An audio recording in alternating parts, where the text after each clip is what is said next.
Pretty sure I lost. Oh, of course you did. We were just supposed to scare you. You try harder next time. 50,000 and the gold is yours. Each week we break down another Better Call Saul episode in order. With 30% less dialogue than normal, this episode condenses nicely into a hidden details video. And I've got 40 details you might not know in Season 2, Episode 6. Valley High. We start with some insomnia. It's new Chia Pets. Chia Elephant, Chia Cow, and Chia Lion Cub. This commercial is from 1998, which is fine, except I don't know they still would have been advertising the elephant, cow, and lion cub as new 4 years later. Chia Pets have something in common with the Beanie Babies we saw in the last episode. Both have been included in the New York Times time capsule scheduled to be opened in the year 3000. The VCR clock looks like it says 2:09, which doesn't match his alarm clock, but it's easy to believe the time is just set incorrectly. Call roll, Mr. Akaka. Senator Akaka served in the South Pacific during World War II, which is likely an intentional nod to the South Pacific-inspired title of this episode. President of a sandpiper crossing facility. Ouch. I understand them going with their safe commercial in the velvety tones of Robert Clotworthy, but airing it at 1:30 a.m. seems pretty dumb. Sandpiper residents are unlikely to see this, although perhaps some of their loved ones will. 242-770. This montage is set to a version of Sleepwalk made for this episode by Junior Brown. The show previously worked with him on this music video that's a Season 1 DVD extra. Better call Saul, better call Saul, better call Saul. He also appeared in the same X-Files episode as Bryan Cranston.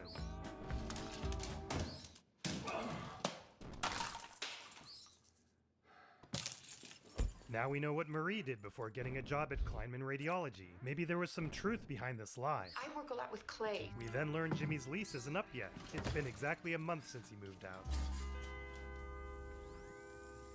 It's time. The first occurrence was in Switch. You don't realize this when watching the first time, but she's waiting for her daily call from Jimmy. You'll hear me call you. Ray's hearing Bob sing this for the first time as they wanted to get her genuine reaction. They did the same thing in Breaking Bad when Skyler saw Walt's shaved head for the first time. Although they recorded many different variations of the song, and what she's listening to is different from the final version. At first he went for more silly, but Bob thought that Jimmy would probably take it seriously and went for this earnest rendition. Valley High will whisper. This is a song from the South Pacific musical, and the name refers to a mystical island that's visible but not reachable, somewhat like Kim, who lately has been avoiding talking to Jimmy. Valley High, Valley High, Valley High. That completes our week-long tour of South Pacific. I guess he selected 6 other songs first. Of course, I'm open to requests. That's right, all you gotta do Just call me. Oh, boundaries, Mrs. Nguyen. Boundaries. Why are you here? You lose that job already? I should be so lucky. You know some people work for a living. No one gives us free cars. How about I fill up? You can afford to buy your own. Faster I get coffee, faster I'm out of here.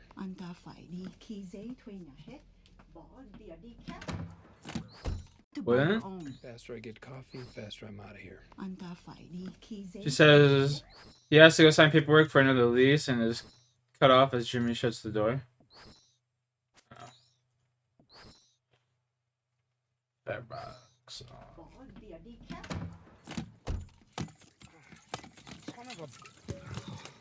Yay, that font means she's back in business. You haven't unpacked yet? Howard. Kevin and Paige are here. So awkward. And they shot this as a oneer to highlight the awkwardness. I don't know exactly what Chuck may have said to you, but just so you know, I did not ask him to step in on my behalf. I'll talk to Howard. Pour a little oil on troubled waters. Here he's staring into our souls. And right here, once more people are around, that's some Gus-level personality change. It also reminds me of when Walt turned on the charm at Hank and Marie's. Hi, guys. Sorry for the wait. The path they took is nonsensical in real life as they started pretty close to the conference room and looped around. In fact, the original shot was 10 to 15 seconds longer at the start, and they walked past this exact spot twice. To make it look different the second time, the crew scrambled to put this fake wall in place mid-walk, but it was all for naught due to the scene being trimmed down to just over a minute. If a minute still seems long, consider that the first episode of Severance has a similar looking 2-minute-long hallway walking scene. Hi, Paige. Hi, Kevin. Perhaps fed up by the waste, Howard switched to croissants, grapes, and cheese. Although he may have already done this for their first Mesa Verde meeting, as Kim said there were some snacks and a Cowboy. Kevin, how's your grandson? Out of control. Just running circles around around all After all that time, the conference room is still loading. Oh, there it goes. Kim's name tag was also stuck at 69%, so I guess that's just an HHM thing. For this shot, the driver hugged the curb like a pro, but the rest of the shots aren't like that. This is Arturo, not a Breaking Bad character, and as usual, costume designer Jennifer Bryan added the touch of red for criminality.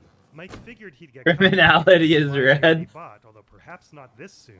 This Staples tagline was introduced in 2013, and the Bed Bath & Beyond tagline was introduced in 2007. Can I help you? He needs an answer. Respectfully, I'm gonna have to say no. You sure about that? You sure about that? I am. Director Michael Slovis purposely follows Mike into the house so a very astute viewer will notice a difference when he does this later. We'll get to that in a bit. Like in Breaking Bad, you can see evidence of the removed real-life house number.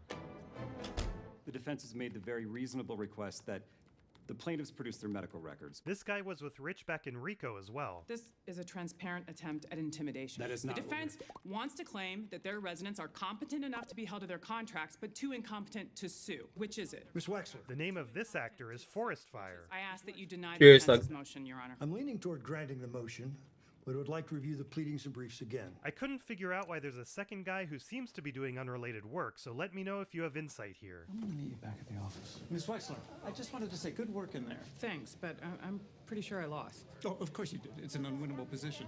That's why your boss didn't bother showing up. But not our Rich, who did personally show up for an unwinnable argument. Schweikert is throwing softballs. What are you doing for lunch? Grabbing something from the vending machines? We can do better than that.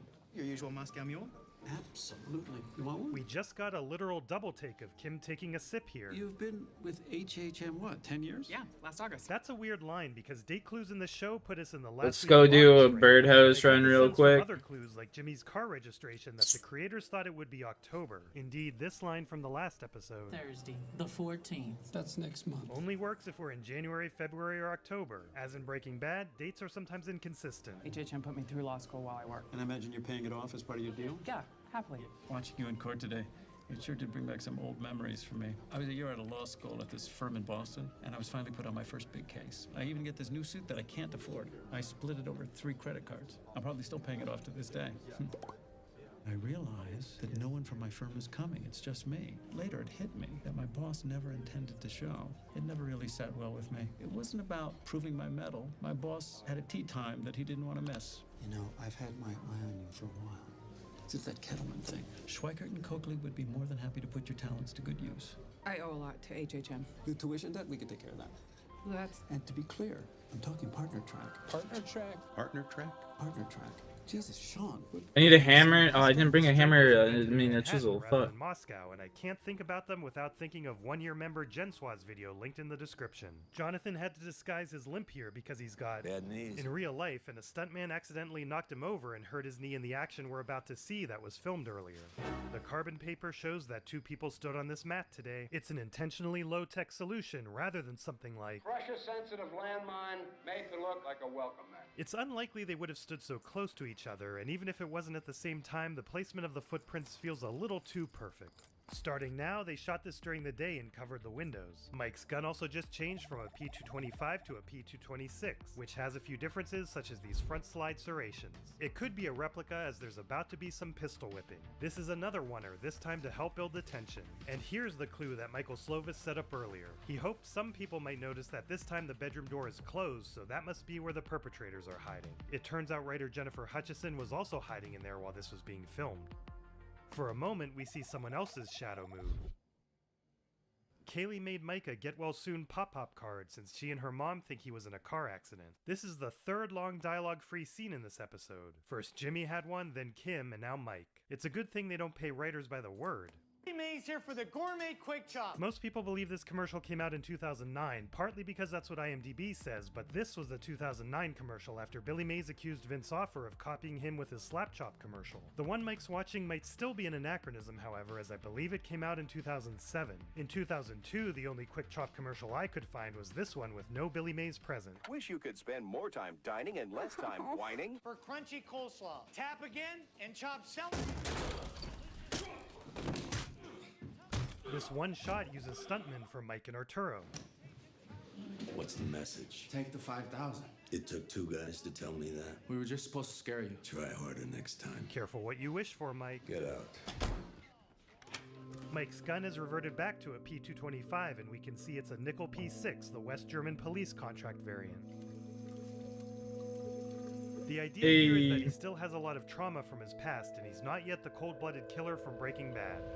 This stuff takes a toll on him. We're close enough to see this is an Ohio Law Reports book. Kim's wardrobe is shifting away from Hemlindigo Blue. I've got those sandpaper documents. Great, just put them anywhere. Howard asked if you could go through them now. I was just about to grab some lunch. Yeah, he needs them done by 2:30 so we can draft a letter. I brought these. Figured I could petty cash a lunch order for you. I got accounting to approve that new fancy salad place. The props team made this menu and called the fake restaurant Empty Plate, which is a pretty hilarious choice. Ray's always great at acting with her whole body, and here her neck says a lot. Stay tuned for Dude, some that's amazing creepy. ear Why has he gotta later do in the that? series. When are we going home? You don't like it here? It's okay. You want to come out of there? No. I can't have you in a pool that's only okay. It's good, it's good. Hector tried harder. Pop. Now's a good time to answer this question from Cilantro Gamer. The show never explicitly states they're twins, but Are they ever confirmed to be twins? Almost everyone says they're twins, but I honestly don't remember if the show says they're confirmed. they do have twin tendencies. The kids that played them are real-life identical twins, although the adult actors who are real-life brothers are 3 years apart. However, Luis, one of them, has referred to themselves as twin assassins, so I think it's fair to conclude that the characters are twins. After they were done filming this, they realized they wanted a close-up of Mike looking at the cousins and didn't have a good one. So they filmed this close-up shot much later on one of the last days of production. Whereas the rest of the scene was filmed in August with 100-degree weather, here it was October and only 35 degrees. Jonathan complained about it, but it was worth it. This was the episode his season 2 Emmy nomination was for. Honey, it's time to come out now. Just a few more minutes. Hey Rocky, relax. Pop says. You can hear the chimes from their very first Breaking Bad appearance. After the Kaylee threat, it's satisfying to know that in Breaking Bad, Mike gets the last laugh.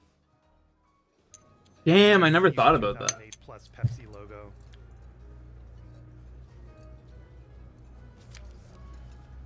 Schweikert and Coakley isn't important enough to get a callable number. They get a fake one. Oh, she's thinking about calling him. The gentleman would like me to let you know that your next drink is on him. The writers made sure not to make him too repellent like Ken because they wanted you to think for a moment that Kim might actually date him. I'm ready. Wasn't sure that was gonna work. Don't tell me that's the first time you've done that. So what kind of return on investment are you getting on these drinks? None as pretty as you. Oh, man. I'm Dale, by the way. Giselle. Ah, it's Slippin' Kimmy. She now likes to blow off steam the same way Jimmy does. As usual, the props team put a lot of effort into these papers. We can see Irene Landry's name, and Carly Jenkins is a post-production coordinator for the show. Residency contract for Abigail Hildreth. Abigail Hildreth. And do we have the corresponding deposition for Mrs. Hildreth? Yes. Have you ever heard the expression, a watched pot never boils? That's a reference, but I think too common to be considered colorful. Okay, item number 45. Jimmy. It's my grandma. She's old. Right back. Kim? How fast can you get downtown? Why? I'm at the bar at Fork. That's the name of the real-life restaurant, which you could barely see earlier on Kim's menu. In that sense, it's like Garduño's in Breaking Bad. And I've got a live one on the hook. I'm on my way. Oh, Victor, there you are. Dale, my brother Victor. Hey, how you doing? Oh, nice to meet you, Dale. The writers were careful about having Jimmy and Kim only scam people who seem to deserve it, which is why they included this shot earlier. In the script, this is confirmed to be his wife. They had a similar thought process with Walt and Jack's gang, which is why they rejected some ideas for Breaking Bad, like Walt killing police or prison guards. Please tell me it went well. Beyond our wildest, Yeah. Woo! Remember these faces, Dale. They are going to be on the cover of Fortune magazine, January issue. No, Dale's a good guy. I am off to the little girl's room. So Giselle was telling me you two are starting a business. What exactly did she tell you? Something about a .com, some way for people to hook up with each other using the internet? We cannot take anyone else on. We sign one more investor, we gotta go public. I'm going to avoid butchering the pronunciation this time, but this ice cream shop is real, still open, and has a name that refers to the Salamanca's home state, just like the restaurant we saw in Gloves Off. The Mexican popsicles they sell originated in that part of Mexico, and the ancient city is pictured on a mural inside. But for the show, they renamed it to the Greek Winker in Spanish, which is an homage to a certain cartel boss we met in Breaking Bad. Spread your arms. ¿Lleva algún micrófono escondido? Liar. He's got a gun. I don't care about the gun. Here's a nice cameo of the cousin's signature Lucchese boots with skull tips. Tomorrow, Hey, buddy. this return was yours. Arturo just did a neat trick sliding himself Hey, the come on. table over. Although I Come caught on him up. doing it on the security camera. Hey, baby. Let's discuss my payment. That time is past. No 5,000 for you. The price is 50. How about your payment is you get to leave? Not enough. I say the word, my nephews go to a certain motel, pay a visit to your daughter-in-law and your little granddaughter. Consider your position carefully. I got my money, or neither of us walk out of here. You willing to die for this? Maybe I need the 50,000 more than you do. Se los dije, tiene unos huevotes. $50,000. He got balls. This is also like The Godfather. Also, Mike winning him over with a joke, perhaps a bit unrealistic, reminds me of Walt winning over Declan with a joke. Do you really want to live in a World without Coca-Cola? How you manage to live so long with a mouth like Do you really want to live in a world without Coca-Cola? If you'd done your job, known your place, we'd all be fine right now. 50,000. And the gun is yours. I didn't realize Hector had captured poor Anna Gunn. And the gun is yours. He sent you? I volunteered. Only safe way for us to talk. We really pushed it in there. What's this? 25,000. We made a deal. I didn't hold up my end. If you make a deal with somebody, you keep your word. Your problem is coming back sooner than we expected. Craddock Marine Bank is a nod to the X-Files. It first appeared in this episode co-written by Vince, and he chose the name because his partner Holly is from the Craddock District in Virginia. It also appeared in Breaking Bad. The check should have been dated 8/29/2002, although it looks like they intentionally made it unreadable to avoid making a date error. We already saw the origin of Ice Station Zebra and Amarillo, but here's the origin of using it as a company. So they started it together, and Jimmy just continued to use it. You gonna cash that? It's better as a souvenir. I figured you'd be a touch happier this morning. I'm totally happy. Why wouldn't I be? I had a job offer. Really? Schweikart and Coakley. This is our second time seeing Kim's nightshirt with the Kansas City Royals, the closest baseball team to what we'll eventually learn is her hometown. Please let me be there when you tell Howard. What's the problem? I don't know. I keep thinking of you floating in that pool. Look at my boy. You took the Davison, Maine job because of me. I took that job because it was the right decision. A steady paycheck, done. Right, A place to live that's more than 5 square feet. Boom. A car that's all one color. Nailed it. I got what I wanted. He's obviously lying, but he really wants Kim to take the job. Maybe 60% because it would be good for her, and 40% because she'd be sticking it to Howard. You could have everything you ever wanted. What's not to love about that? What's not to love? This song is about a con artist man trying to be with a con artist woman who explains they will never be together. And it's a situation where they both should be happy but aren't for some reason, echoing both Jimmy and Kim right now. The chaotic nature of this song is also meant to reflect Jimmy's mental state. The third time's the charm. Jimmy's old life is starting to dismantle this new life. This lady's up to something because she's in the same position she was in 23 seconds ago. Bob was really driving here and braked a little to go around the corner, but they decided he should look like he's not slowing down, so they digitally removed the brake lights. Congratulations and thanks to a bunch of new one-year members. Bedge, Adam LaPrade, Rocky. How's my Rocky? How's the Rocky?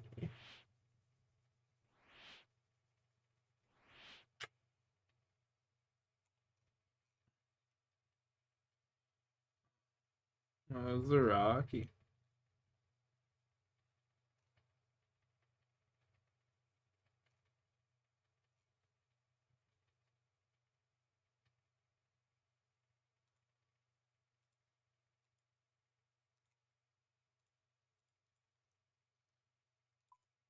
Okay.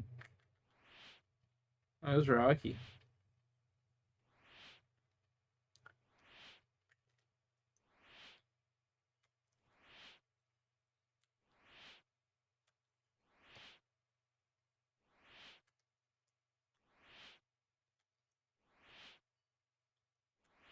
I gotcha. I gotcha.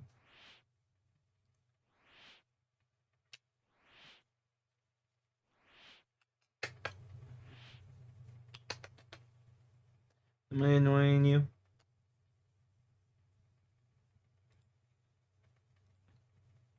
Am I bothering you?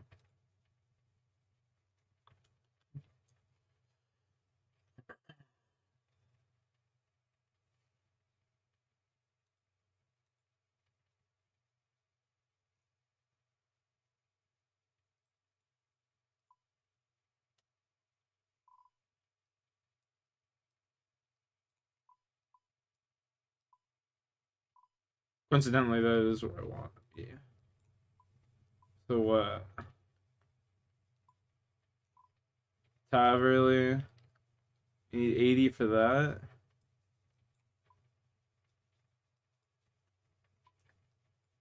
Blink. I just jump through where the blue dragons are, run down and around, up, over to the black. Okay.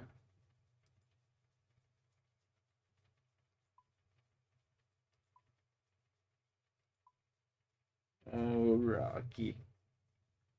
How's my boy?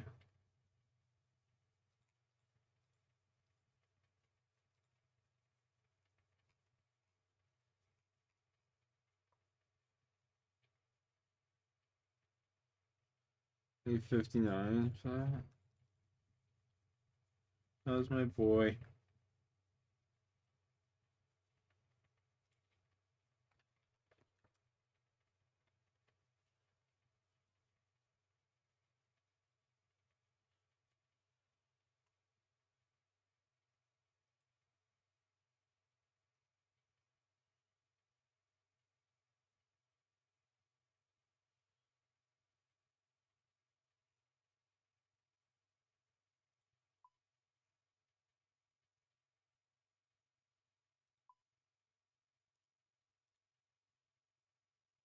$100K, 150K. Very nice. Like 300K there. What we're gonna do is go high elk.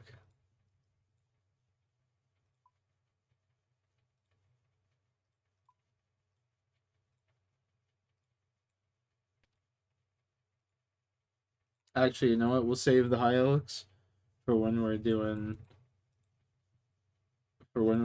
collecting some spores, some seaweed spores. Yep, yep.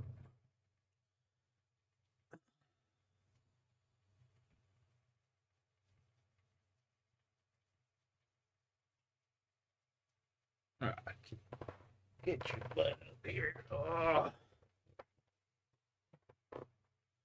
That's my guy.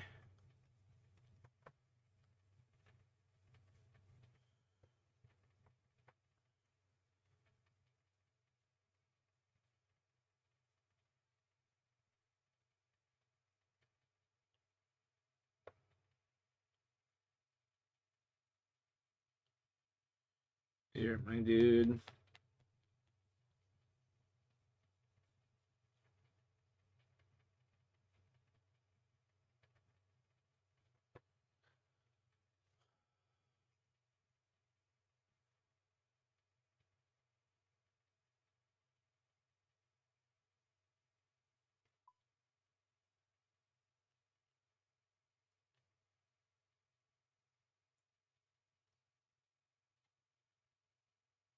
Hey, bud.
Yeah, 1,000.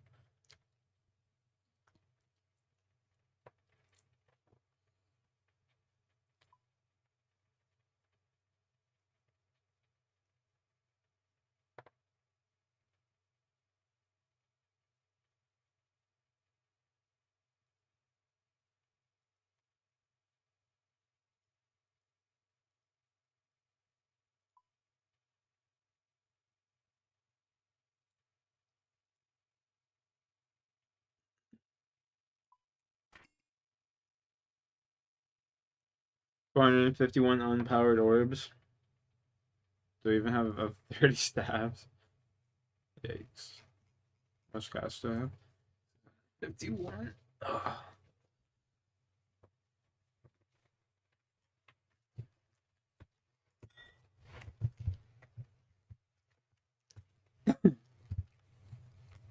$55. Yeah.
Start doing some runs.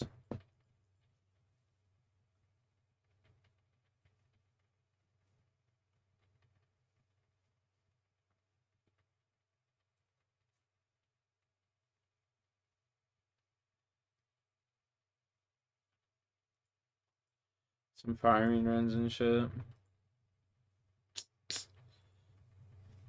Blows. And oaks.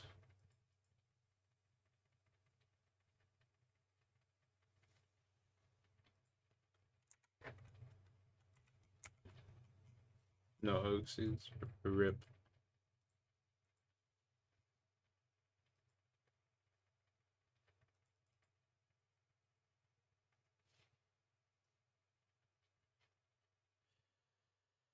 I mean, it's teleport to Varrock.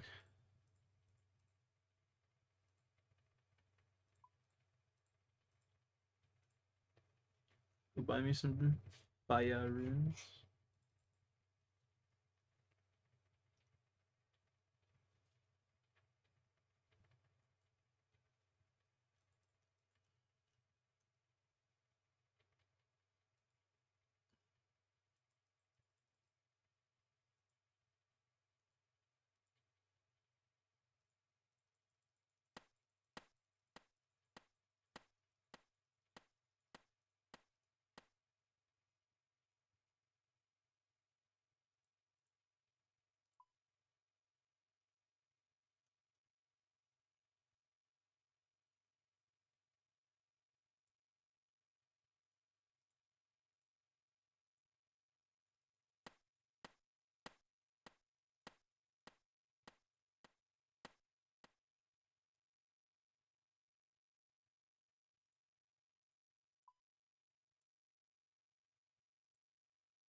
$9,000? That's insane.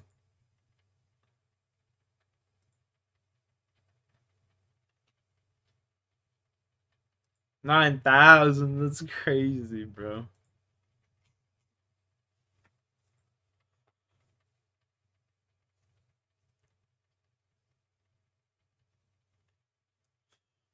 It's fucking It's crazy.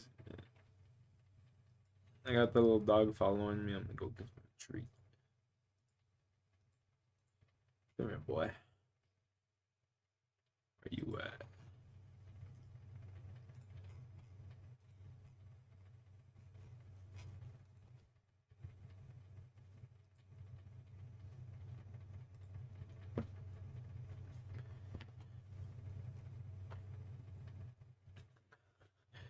This is crazy.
Are they talking shit, Rocky?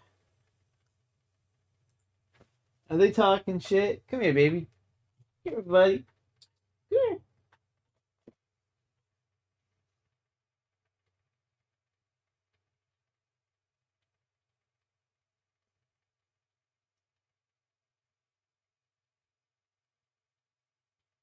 Are they talking shit, Rock?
Susan Morton, where are you?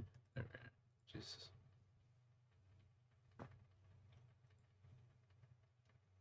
Come here, bud.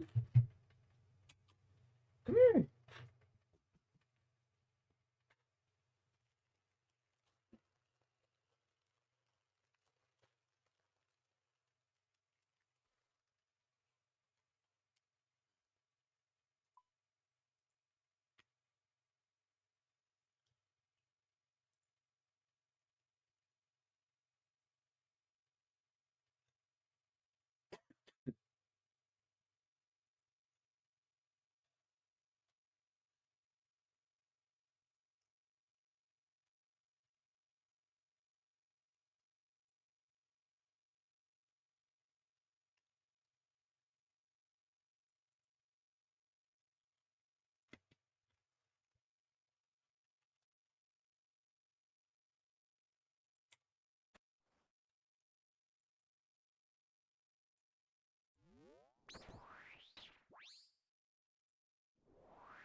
That square sandwich just stayed there, bro, forever. Like, what the fuck?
Yes, sir. We going down the tunnel.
Iraq.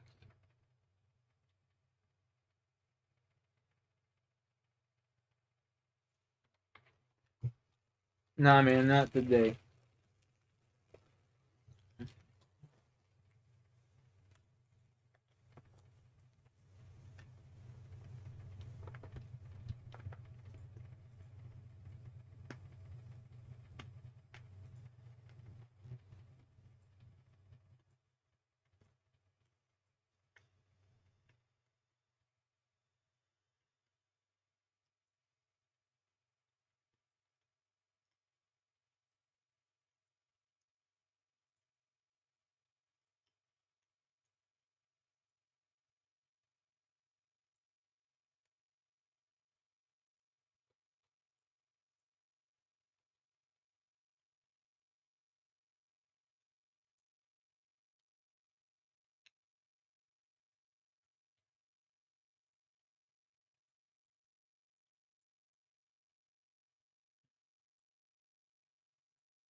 Give me them butterfly jars.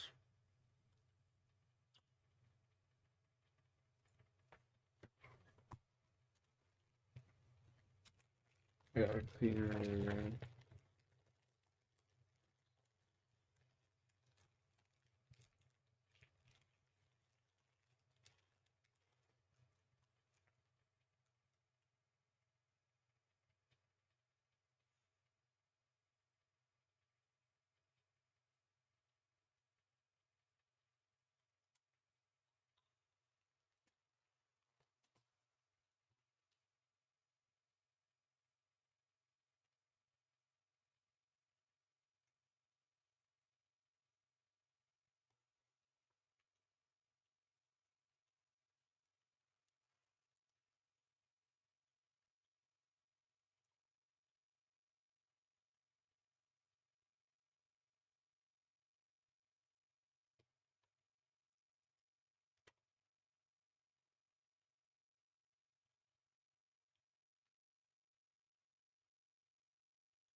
Oh.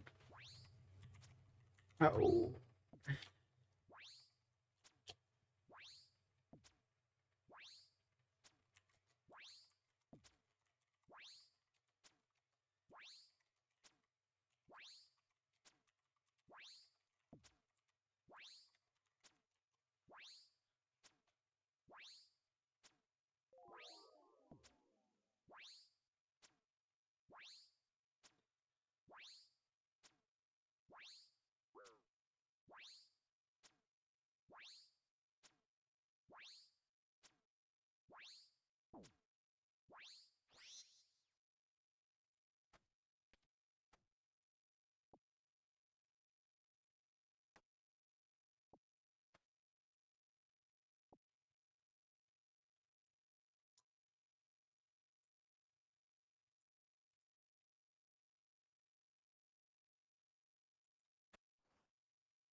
Okay, okay.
Take the butterfly jar for now.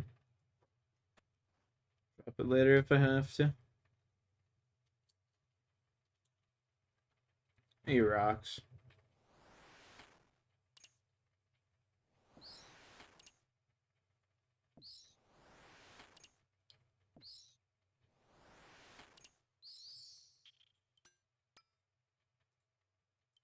Rockefeller, my guy.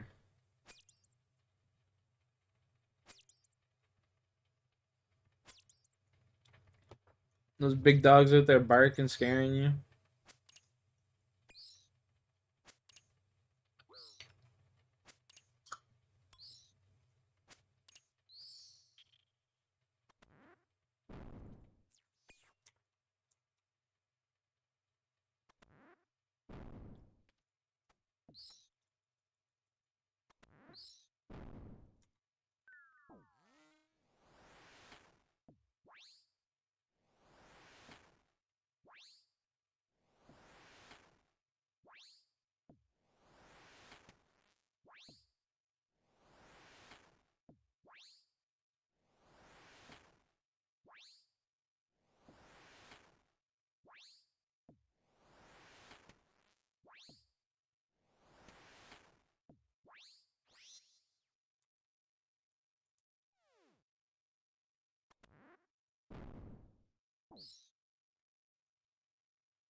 We going back.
God fucking damn it, it didn't pick up the spade, bro. Whee!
No way.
Go do my boy Torga.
Learner diplomacy is probably what I should be working towards too with my Barrow.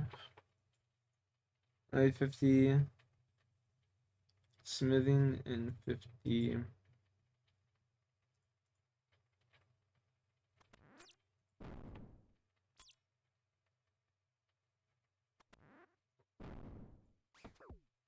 what is it, Torga?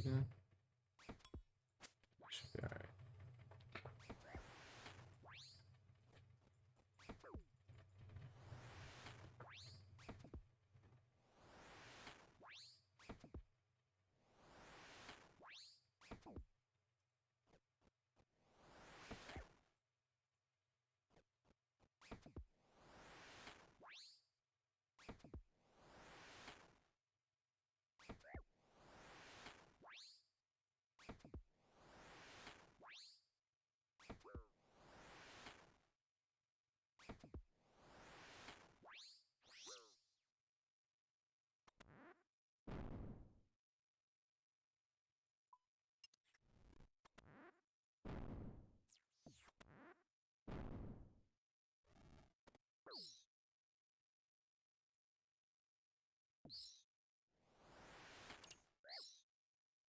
Nothing too crazy.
My go-to dish at a steakhouse is the tomahawk.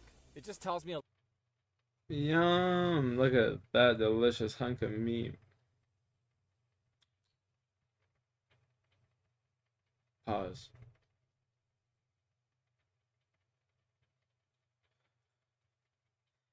Of this destroyed armory, but big Fight 2 now, looking for that peak. He's got weak Q also to back him up, and Baba G on their last ropes. Good shots here from Fight 2. You would think the head member of Zipline Mafia, since he's the only character that can place a zipline down. 10K looking great. They're on their way. They take down Alliance. Can they use this opportunity to win the game? Let's go ahead and have a listen in to 10K as they go into our top 6. It's a party. Just lock in on the front. We cannot play in this doorway.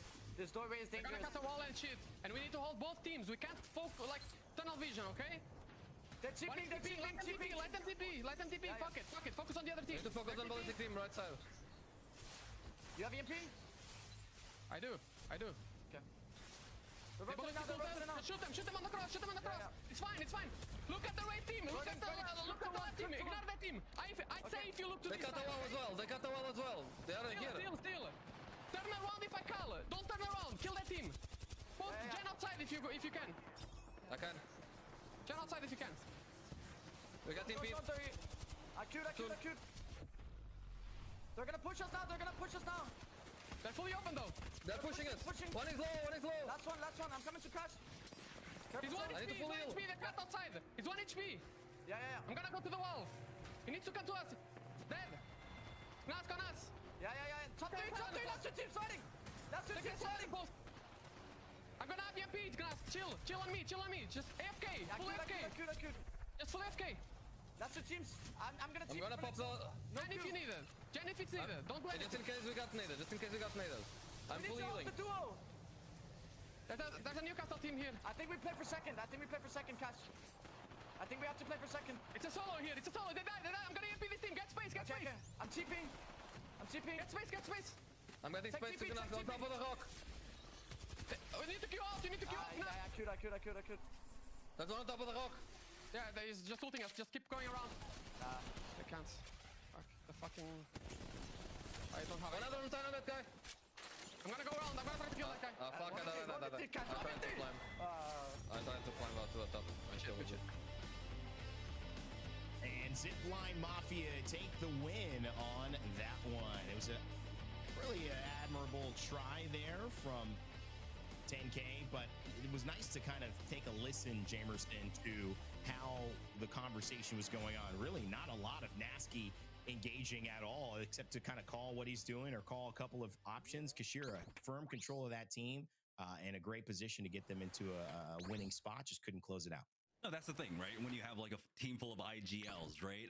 As individual players, once they're doing their individual stuff, they kind of know what the others are looking for. So there's a lot of things that he doesn't have to communicate. So when you see him push out of that building with that Wraith by himself as the cat walls are coming up, he knows he needs to do that because that's what he would have come to his Wraith player to go and do. So they're cutting out a lot of communication in that regard. And in that specific environment, it worked out extremely well for them because they had 3-4 basically on that rotate out, and they needed to clear out that eastern path. And so in that confusion, they kept it very clear what they needed to do. But once it got to that final late game, right, where it was 3 teams remaining, you have to note that it was mined as a solo. And unfortunately, there was just so much going on that eastern side that there was a lot of fog of war. Luckily, though, Kashera on that crypto was able to suss out, hey, here is a solo. It's fine. We don't have to play for second place, but unfortunately, because of that fog of war at the end of the game, they just didn't have a clear team fight win. It ended up being Zipline Mafia who took that God spot away. Remember, that was a spot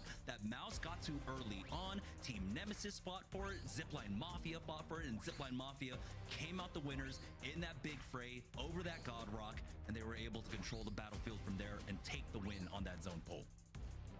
And, you know, to look at the other side of this, Team Nemesis, a team we talked about the entire game, 12 points off of 1 placement point and 11 kills. You know, this isn't really a winning strategy across the board for the ALGS, but it is a dang good strategy to be able to put yourself in contention for a win. Nemesis still have a lot more to do. You know, Tiny boy, how you doing? I don't got no tokes. In a better position, and if you put The heads Nemesis in up. that position, you're thinking, well, they probably could have a chance to win the game. That goes from 12 to 22 points. They're not playing that way, though, which is where that kind of strategy of playing zone or playing edge and rushing at teams does have its limitations. But overall, you look at these three teams, Jamerson, great performances, and it also puts us into a conversation of, is 10K now on the move to kind of make that statement I had stated about them earlier, like to come out, try to take first, try to take second, try to be a team again to prove themselves against Alliance and an incredible lobby that they're in. Yeah, 10K were on the verge of being in that. Doing good, Caleb. How about you, my sir? Their win yesterday, and now with this My sir. performance coming out here, they're shaping up to honestly make a decent chance and a run for mid-season playoffs. I mean, regional playoffs, I think, are definitely in the cards for them at this point. They've pretty much cemented it. Doing well. Love to hear it. Love to hear it. These last two maps alone. Yeah, and that's a huge thing to remember, guys. By Good the way, shit, man. Regional finals coming up next weekend on the 15th. You can catch the teams who make it into the top 20 in EMEA going toe-to-toe against each other. Higher stakes than we've seen here. But the chances for these teams to make it, they're on display right now. We've got Mouse trying to make it into qualifications for the overall midseason playoffs. We've got UAIM and FaZe trying to get into our regional finals next week.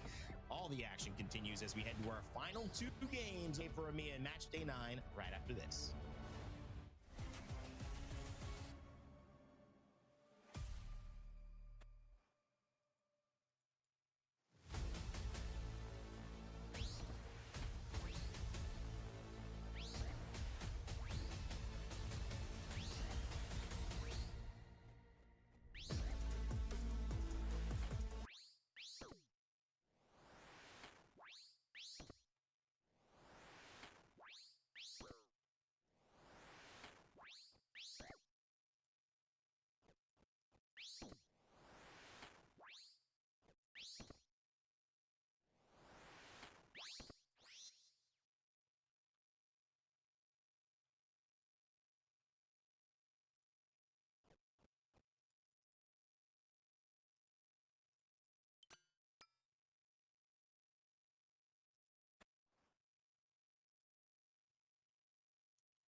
Sony InZone, the official monitor of the Apex Legends Global Series.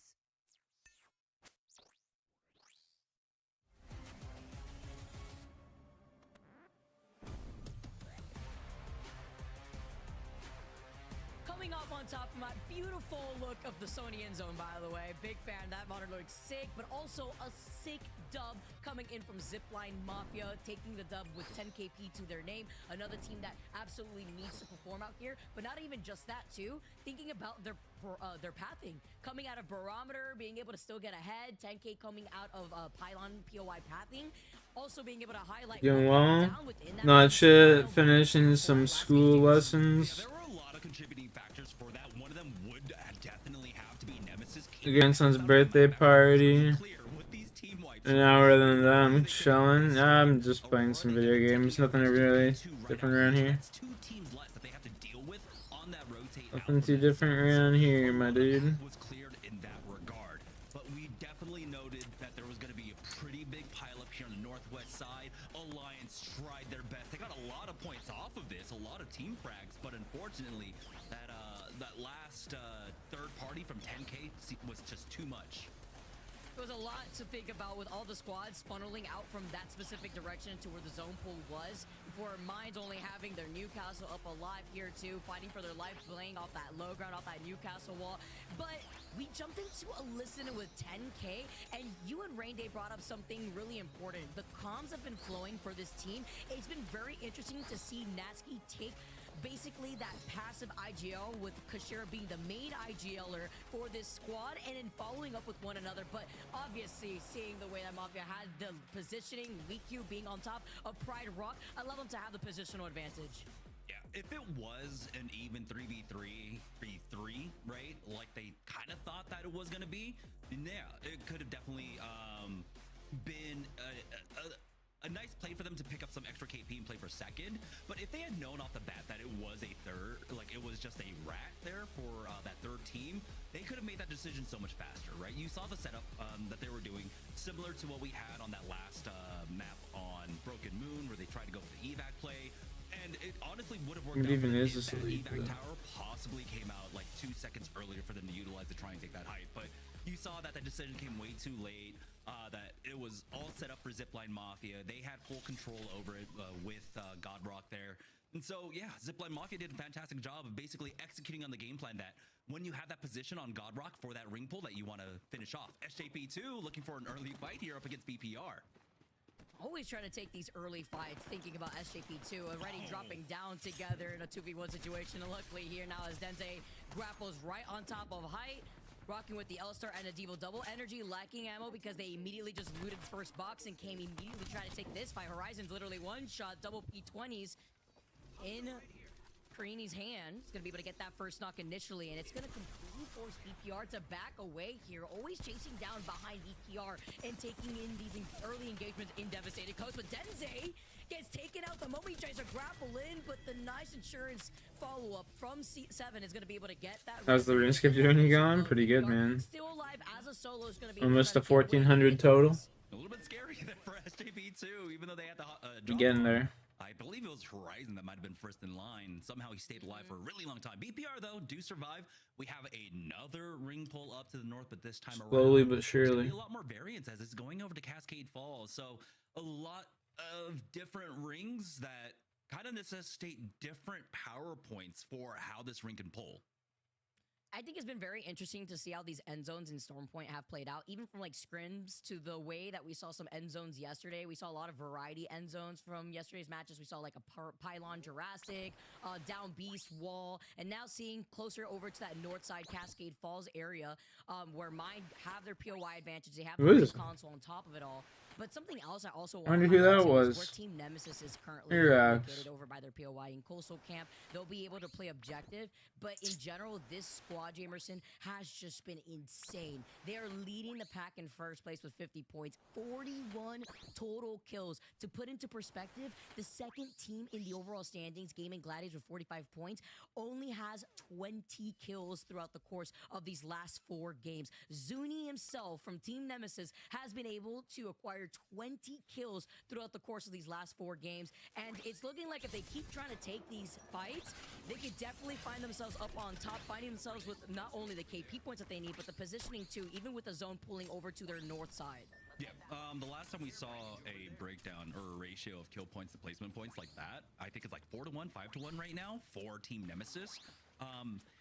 Is Twerkaholics from the ALGS Open. Oh, yeah.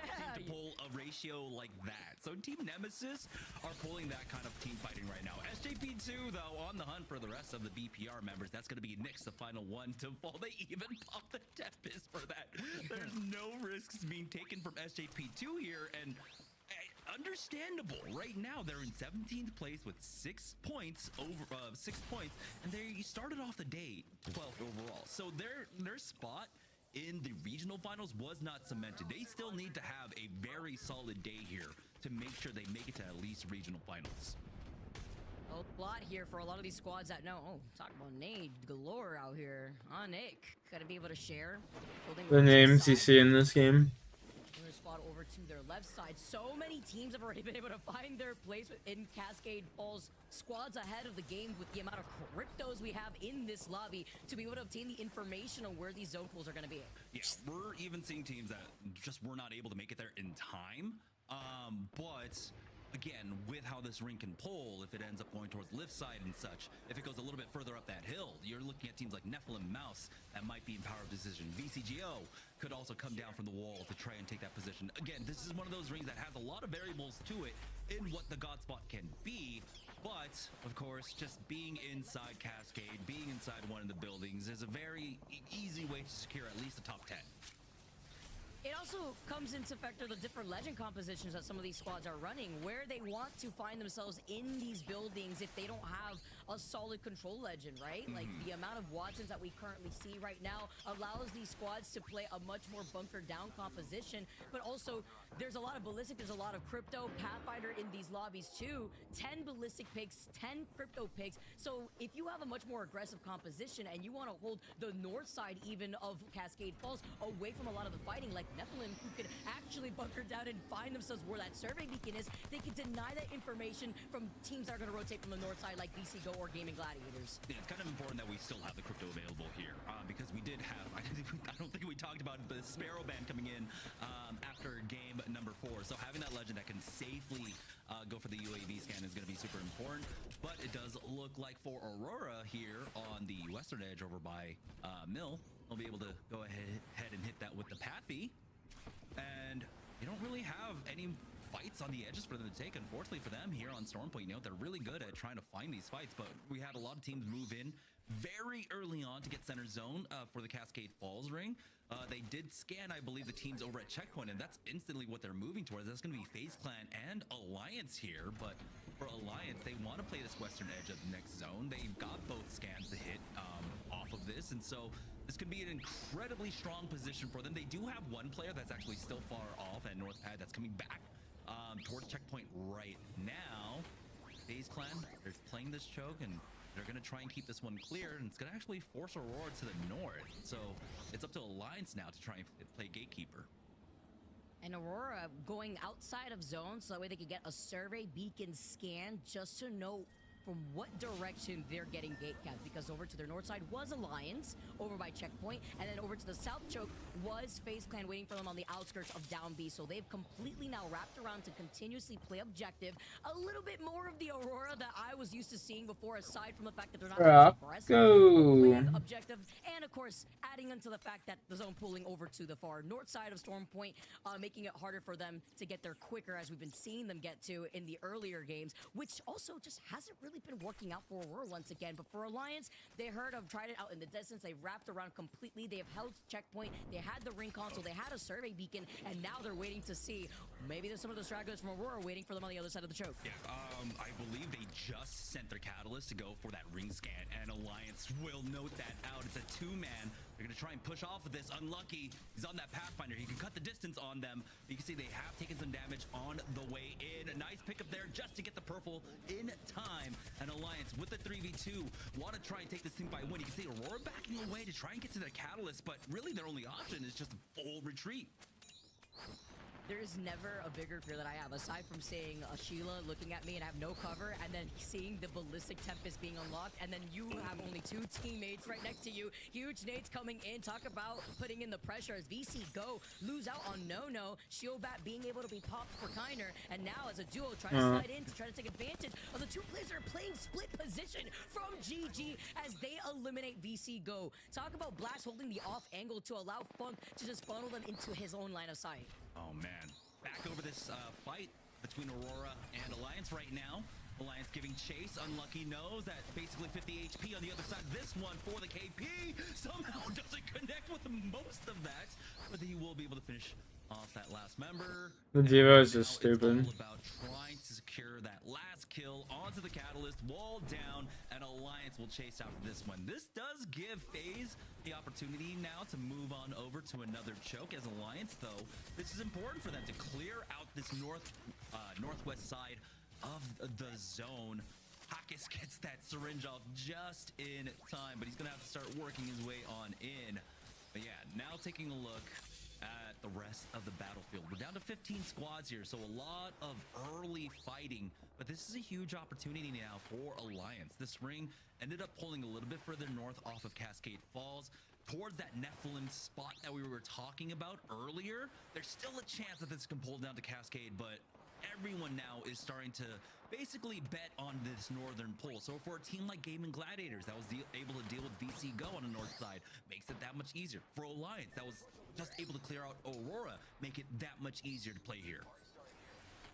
And now they'll be able to get through that choke. That FaZe was able to get ahead of them, as you mentioned before, because they saw the fighting and they knew that there was not going to be anybody to gatekeep them in that choke, where they found themselves in a free building over to the southern side of where we mentioned for Nephilim and where that beacon usually is.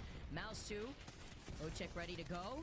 See the Devo also blaring here. Aku taking a lot of damage. Crazy nade from the other side here to put in that pressure onto Mouse. This is the other power position. That first ring that I was talking about as Lufka gets pushed. It's a 1-for-1 exchange. They'll bring this down to a 2v2 for Mouse, but Aku falling with 0-0 all the way in the back. This is going to be difficult for him as SJP2 continue to chase.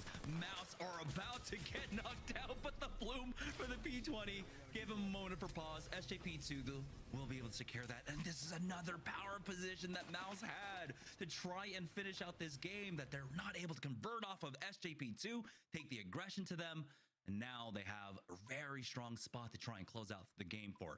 Now, as we get a better look at the ring, you can see with this zone closing, we'll have better confirmation about where this pulls, and there it is. Never mind, it does end up going straight back down there towards Cascade Falls. Man, nobody also hit the mythic bin. Everyone was already so quick to rotate after now looking at where the zone pool is. Also wanted to highlight Kearney, the Mirage player, is popping off this game. He already had like 3 KP to his name right there too after an early fight that we saw from SJP2 over to the south side of Storm Point. But look how open to a zone like this is going to pull. You know you could hold on to high ground, but you can't rotate there too early. On the outskirts is Team Nemesis on the north side of that zip line, overlooking the action on the edge of zone. Make sure no one's going to come up from behind them. Maybe waiting to see what could happen from squads that want to take a more wrap around rotate through the south side of Cascade Falls, but specifically looking at the squads that will have to come in from that southwestern side, Jamerson, that's where that congestion point is going to be. Yeah, that's why if you're a team like Nemesis SJP2, you're just going to be watching on. Hopefully you've got your 30-30s, hopefully you got your scouts and such, just to try and sneak away some kills, because there are going to be a lot of free KP for you to try and pick up from that height. For GG, though, going to be able to work their way on in deeper. And it looks like a pretty safe spot, but that's the hill that I'm looking at. Team Nemesis will have a lot of angles, safe angles to play off of to try and get some free KP. You can see other teams now trying to get deeper in. Zero Tenacity dropping onto Gaming Gladiators, who had just made their way here. And meanwhile, Gaming Gladiators literally fighting for their life off that low ground from Team Nemesis, who are now diverting their attention to the action that we see here. But this is why having a Catalyst in a position like this is so strong, and Gaming Gladiators didn't even need to expend their own wall. So they'll still have it in their pockets for any other engaging squads while they hold the low ground from the bridge. The Team Nemesis, unfortunately, were a little bit preoccupied about making sure that their back was cleared throughout all of this. You can see that a lot of these kills that Gaming Gladiators ended up getting in that fight for Z10 could have easily been stolen away. Now, here's Zipline Mafia working their way up. It's Reply Totem inside of the building. Zone's closing in behind them. They might just be able to run past with this energized zip, but it looks like they got a little bit caught up there. Getting in now, and they're going straight into Alliance Effect. All charged up. Takes out 2. Oh, it takes out 1. That's just Riku, actually. Yeah, and finish him immediately right afterwards too, right? From zipline to zipline, it looked like the jungle gym there, but then they committed to the zipline before they were getting shot from the side. Unlucky after getting that knock originally. Nice art star placement, finding Fito. He's trying to get into a different angle, with Effect also popping a shield bat. So taking their time here with the Newcastle global barrier right at their pocket. Another team shooting at them from the high ground here as Alliance now move in. They still continue trying to finish off what is left of this team right in front of them, but it's so difficult with other spots looking at them too. Yeah, unfortunately no Tempest here for Unlucky. Hopefully they'll have some energy for him, because he's running extremely low and only has the 30-30 as a backup. But I don't think he destroyed those Newcastle walls, so he might be able to pop in there to try and pick that one up. FaZe Clan really don't want to focus too heavily on this one, because they have Nephilim to their back. So this should be an opportunity for Alliance to now fully get relooted off of this. This is huge for them. You can see now Effect also holding that south side. Their next rotation is going to be in the way of Reply Totem. Stay healthy. 10K all ahead of them here. But if Alliance can actually turn the screws onto FaZe Clan and Nephilim on the northern side, they might be able to actually just play off that north zone. We'll see, though. Reply Totem decide to just go deeper into Cascade Falls and hope for a space inside one of these buildings. And getting any loot that they may need here. Maybe a laser sight on those double P20s. They're not the only ones here neighboring these buildings, right? 10K, stay healthy, you aim, Baba G. As we take a look at the fight that was happening over in that northern lot that you were mentioning. FaZe versus Nephilim now as they fully engage. Alliance wondering, is this the opportunity? They have Hockeys being on that crypto, getting information on that drone. So FaZe needs to clean this up fast before they lost it on Zane. Nax gets the crack. Beautiful shots with the R9 after activating the Tempest from their own ballistic before Zane went down originally. And now here comes the slide here from SJP2. Another third-party timing from SJP2. They come in, FaZe get eliminated, and Nephilim trying to run for their life. Oh. Happening a little bit too quickly for them here. Zian's now on the rooftop, gets the knock onto one. And now SJP2, they might be able to finish this one off. There we go. Nephilim has been taken out. They end up securing that banner at the very least. Didn't see a mobile respawn beacon there, but now they've cleared out that northern side as they rotate in. Team Nemesis keeping that northeast side clear though. And that's basically what SJP2 allowed them to do. Alliance, though, on this rotate in, they decide to commit into all of these buildings and get taken out. Baba G will be the next to fall. We're now down to 9 squads remaining here as that zone ends up pulling very centralized, keeping Mind in this. 10K, though, with Stay Healthy above them have to deal with that. You aim right outside, along with the reply totem. And SJP2, by the way, did have a Moby. They had their Mirage, so once they got that banner, they popped it in immediately. And Team Nemesis are looking at them from the north side, seeing if they can maybe get a reset. That's going to be difficult, maybe with an isolated fight with between Team Nemesis, who are over to the east side. Yep, they could not pull it off. Team Nemesis with those 30-30 did just enough damage to take out SJP2 from this lobby. 8 squads now left. Nemesis almost getting gifted a free win here with SJP2 not taking that fight up against them on heights. SJP2, remember, were the team that ended up taking out Mouse that are playing off of rocks just north of Team Nemesis, but taking that third-party fight really ended up working out against them, losing out on one, forcing them into that position to go for that mobile respawn beacon, really highlighting their position, made it that much easier for Team Nemesis. But there's still 2 teams in very strong spots here. Gaming Gladiators, who we saw take that evac tower to get underneath the bridge. Team Nemesis now playing from height above them. Team 10K are just playing for kill points here, as it looks like they were trying to find a way to get into Mind's building, but don't want to risk it right now. There are just too many teams still alive in this area. Just to highlight the teams that now after 5 games where they're situated, and the teams that are in the bubble, UM still having blue Evo shields, EMP now coming in, maybe swing and help them out and getting out of this corner, but misses out on these crucial Devo shots, still feeling the pressure of the 30-30 shots, pelting them from afar. Could be from Gaming Gladiators, could be from Team Nemesis. They commit through that zipline, still looking to their back to make sure that they're not going to get pinched by other teams that are still shooting at them. With the 30-30, they find Max Strafey. Strafey, though, gives his life for this play, essentially, that lurk play. Picks them up a kill, and now makes it a little bit easier to play off of the south side. Gaming Gladiators can't really poke out to try and go after this either, because Team Nemesis are still playing off height there. Right now, though, we've got a 3-team pileup. Mind, Stay Healthy, 10K all on this building right now, as Team Nemesis and Gaming Gladiators are looking for anything to make this much easier. But you can see we still have 7 teams alive for this final zone. You aim, they were alive for now. Artico putting down the fences, seeing if they can maybe get the res. It's going to be so hard to stay healthy. Another team swinging by. Oh, AJ didn't expect there to be a team just waiting for him at the door. Stay healthy, only having Falcons, while 10K looks for the engagement. Falcons gets a sneak up through the 6 and gets another knock. 10K getting eliminated.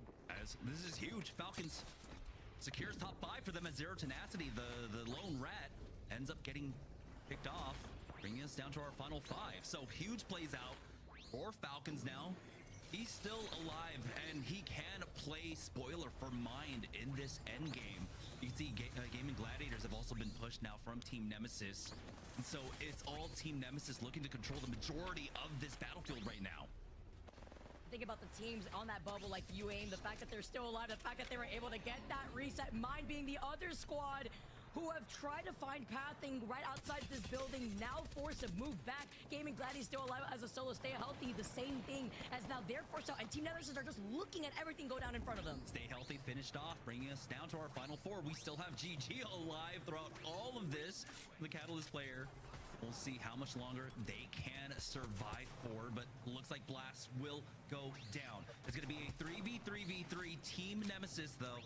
Here on high, contending with Mind, and they're trying to keep teams at bay, but Mariel's been really deadly with that long-range weaponry. Artico behind the walls, goes for the peak, and does a lot of damage here. Now it's Team Nemesis waiting for the third party.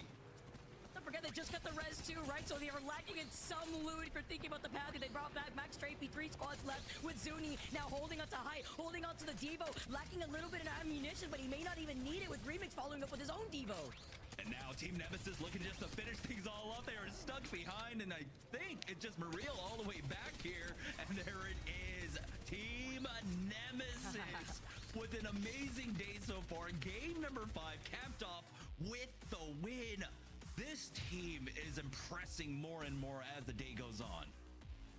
And that's with 10 KP to their name, holding the position that we noted, Jamerson, from very early on in the game. From that high ground zipline positioning closer to where usually that survey beacon spawns, they were able to hold that down, and they also worked great into their weapon loadout composition. We saw the 30-30s in the feed, and we saw the Devos allow them to shine by the very end when everything became close range. And I'm wondering how much of just Nemesis's presence, right, in that southeast side of the map really did dictate how other teams move, like SJP2, right? Completely avoiding them as much as they could, swerving on to that northern east side of the zone instead, going for that third party up against Nephilim. I'm wondering how...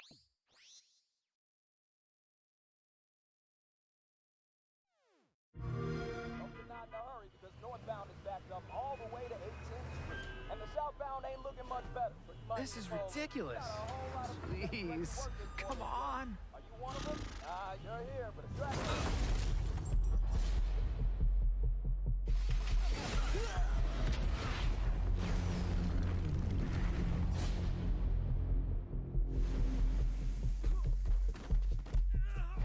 Had enough yet? No, Dad, not even close.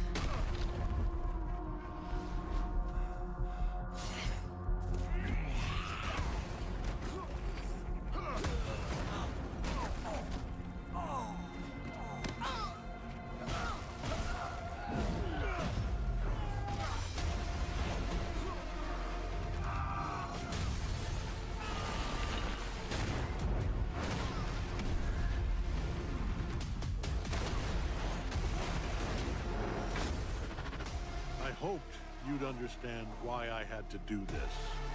Accept our rule or die.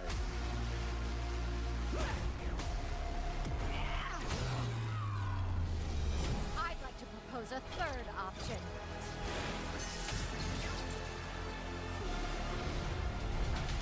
I'm not your son anymore. I'm the guy who's going to throw you off this planet for good. I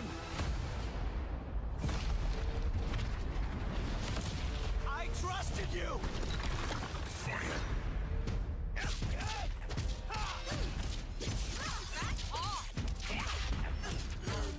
Ready to bleed? This is over.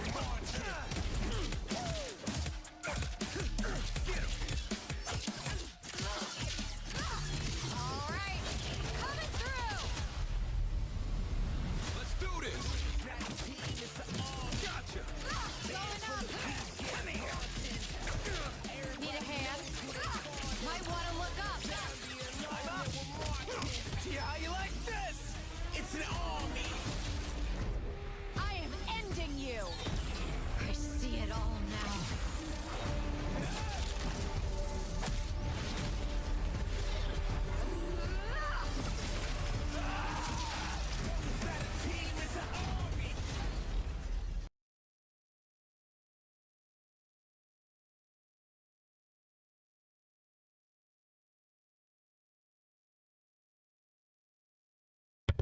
Damn, I just realized I was muted that whole time. That looks fucking gas.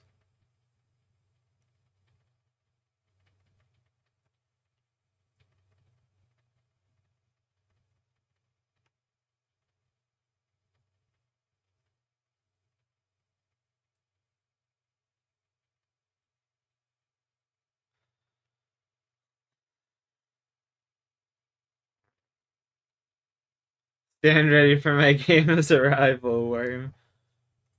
That's funny. That looks sick, dude. I ain't gonna lie.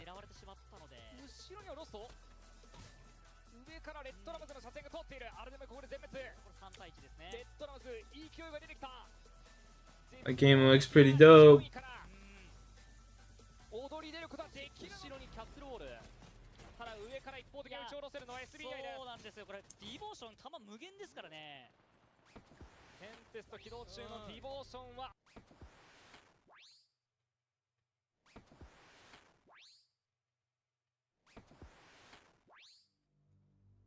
Early on a spring morning in 2021, police in Miami Gardens were dispatched to an apartment complex. They were responding to a report that a restraining order had been violated. Officers were not prepared for what they would find. When I was putting the code in, that's when I heard, I think 6 shots. Bah, bah. I didn't hear no shots. Bah, bah. What followed was a confused response, a messy investigation, and error-riddled prosecution, which made the outcome of this case far from certain. Hi there, I'm Kevin, and welcome to Whoa, what we got here? A wild Rocky appears. You're likely to be wrong. It is either the story of a system that has failed repeatedly and in unpredictable ways, or you may believe that this is an example of how, no matter the confusion, things can come out how they should in the end. Let's take a look.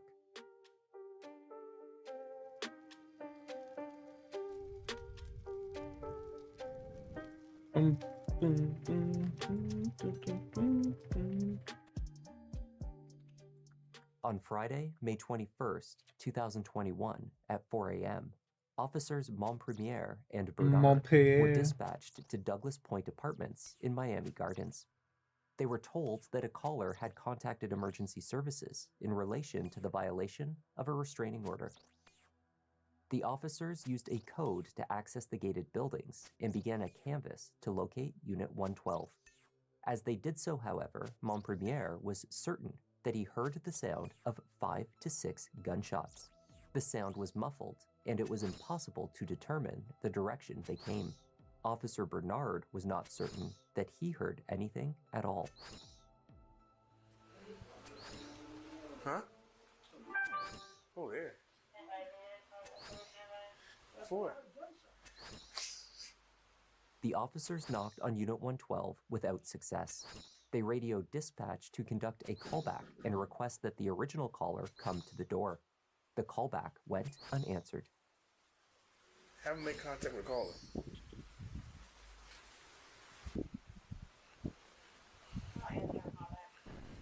Hey, come here. What did it look like to you? I said, what did it look like to you? No, look in there. No, look in there. You person on the ground? Through the window, officers could see a woman. She was face down on the ground, motionless, bleeding from both legs. Is she drunk? You drunk? For real? She's bleeding. She's on the ground. She's bleeding. Knock on the door, see if she can get to the door. As the officers banged on the door and called in for assistance, another figure became visible through the window. A man pacing within the room. Boss man, open the door, boss man. You got first. Let me see your hand, boss man. Boss man. Bill, I've seen a black male moving inside. Gave him instructions to come out. He's not coming out. Boss man, open up! Open up, boss man! Don't make it worse than what it is! Come out with your hands up! From the apartment emerged 55-year-old Gail Blunt. The Iraq War veteran stood at 6'3" and weighed just under 300 pounds. Having recently undergone surgery on his left knee, however, the vet was not the physical threat that he initially appeared. Don't fucking move! Ain't nobody moving. Yeah, I got him. You got him? Ain't nobody moving. Got him. Put your hand behind your back. All right, go, boy.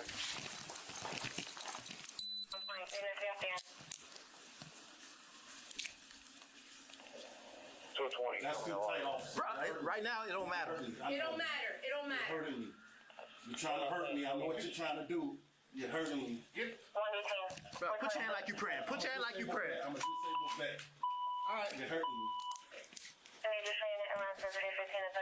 Hey, check on the victim inside, man. She's motionless on the ground. You got no weapons on you. What you looking at? Ma'am. Oh, Lord. What the? Ma'am. Inside the apartment, officers discovered Gail's fiancée, Bridget Knighton. It was clear that she had sustained at least 2 gunshot wounds. Her injuries were severe, but Bridget was breathing. A handgun was visible on the floor nearby. Ma'am. Guard 316. Let me get rescue number 3, please. She's bleeding out. Ma'am, where's the weapon? As officers Where's the weapon? Why are you asking her? Ask him, from a motherfucker. bedroom emerged Gail's 16-year-old daughter. She had been awoken by the gunshots, choosing to stay in place until police made their way through the apartment.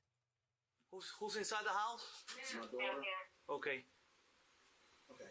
Rescue's rolling? Gio, do me a favor, put her in the car. Yeah, put her in the car. Ma'am. Okay, what happened? I don't know about him shooting her because I was asleep, but they've been arguing all night, like since like 8 o'clock. They both. Your dad and your mom live here. That's his girlfriend. That's his girlfriend. Okay. So your dad and your girlfriend. His girlfriend lives here. She stays here. She stays here. She'll live here. So this is you and your dad's place. Yes. She came over here. Well, she's been over here. So they were arguing since 8 o'clock, and you were asleep or you were awake when hearing. When you started hearing them argue. When they was arguing, they've been arguing. They've been arguing all day. Yeah. Were you awake when the shots went off? No, I was asleep. How did you? I woke up from the shots, and you came out and saw what? I didn't come out. You stayed in your room. Okay. Anything else happen? Did your dad come to your room at all? Oh yeah, he told me like call the police. He shot her. He was sorry that. But... Okay.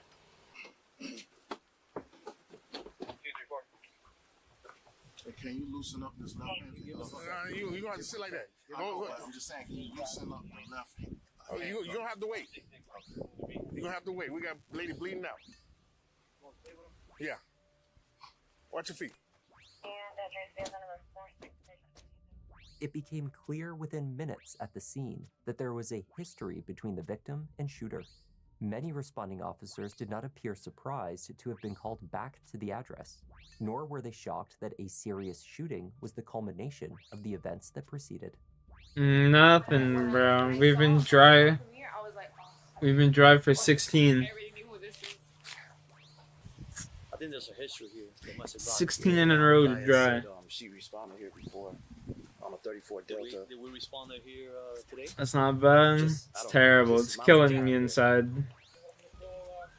You want to try over 50? Don't be saying that now. Yeah, I arrested him, bro. You arrested him? Yeah. What I got so far. Per his daughter, they've been arguing since this morning. Don't be saying that. Oh, you was there? No. I've been here before. Oh, you've been here before? Yeah. It's a big guy, right? Yeah, big, heavy set guy. He's been around before. He has multiple cases against him.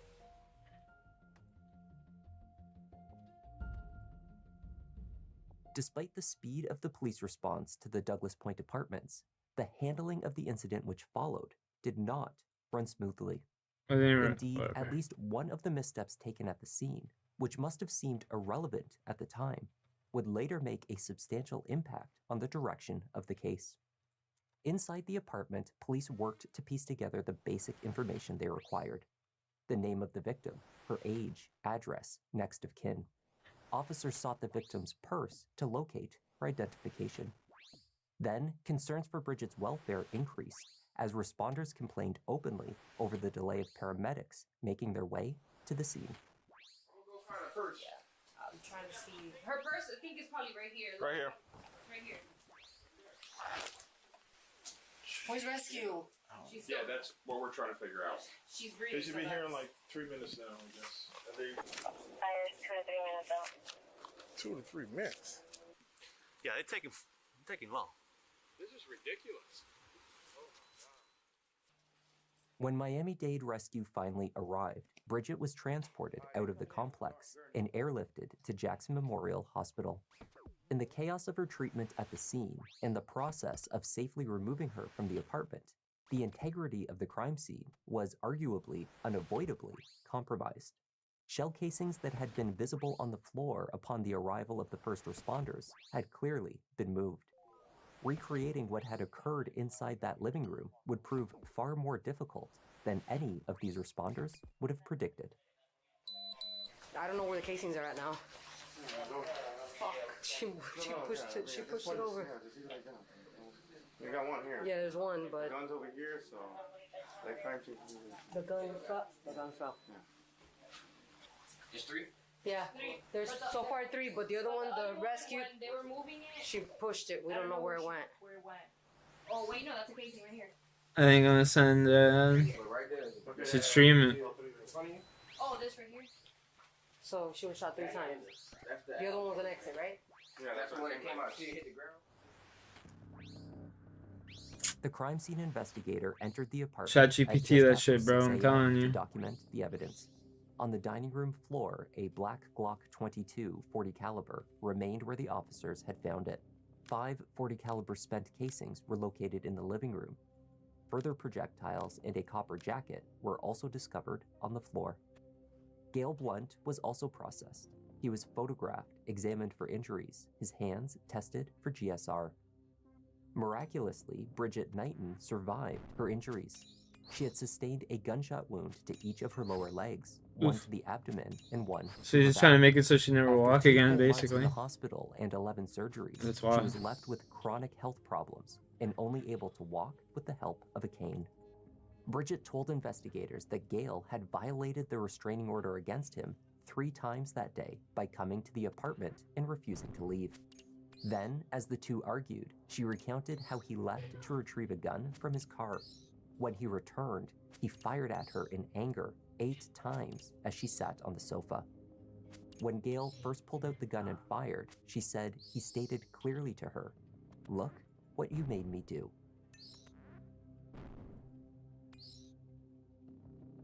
Gale was charged with first-degree attempted murder and was held in custody awaiting trial. His court dates were delayed by a second case, this one alleging assault, stemming from an argument that he had with Bridget 2 months prior to the shooting. It would be nearly 4 years before both of these cases reached their final stages. Gale agreed to plead guilty to the attempted murder charge. There was little doubt that he was the shooter.